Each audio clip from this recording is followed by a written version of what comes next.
On ne présente plus le MCU et ses nombreux super-héros qui ont marqué des générations. Mais finalement le domaine où les films ont le plus pêché, c'est au niveau des méchants. Avouons-le, ils n'ont pas toujours été à la hauteur. C'est pourquoi selon Kevin Feige, président de Marvel Studios, Thanos les fera tous oublier. Dès les 5 premières minutes du film, ils vont montrer que le Titan est réellement le plus grand méchant du MCU. Cela nous apprend par la même occasion que l'ouverture du film devrait donc se faire sur lui. On ne sait évidemment pas encore de quelle manière il sera présenté, mais il y a fort à parier pour qu'il s'agisse d'une scène ultra badass. De la destruction, des morts, une bonne scène d'ouverture comme on les aime. Pour ma part, je vois bien le film débuter sur Xandar. On sait que Thanos va devoir s'y rendre pour récupérer la pierre du pouvoir gardée normalement par la Nova Corp. Et au vu du trailer, il semblerait qu'une guerre s'y déroule. De quoi direct nous faire penser que le film va ouvrir sur une destruction partielle de la population de Xandar. Et ce sera sûrement la meilleure manière de nous montrer sa puissance en mettant à terre une planète entière. Après ça, il faut l'avouer, notre terre n'a qu'à bien se tenir. L'autre hypothèse, c'est que la scène d'ouverture sera sur la destruction du peuple asgardien. Et c'est là que Loki va lui donner le Tesseract. Mais étant donné que Thanos a déjà la pierre du pouvoir, quand il récupère la pierre de l'espace contenue dans le Tesseract, j'opterai quand même pour la première théorie. D'ailleurs, si vous aussi vous avez des théories, n'hésitez pas à m'en faire part dans les commentaires. Le début du film pourrait tout à fait aussi signer la mort d'un personnage principal, histoire de nous montrer la puissance incontrôlable de Thanos.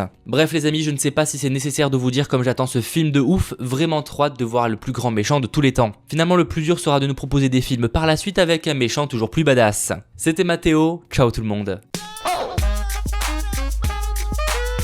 Damn, that's a cold ass honky.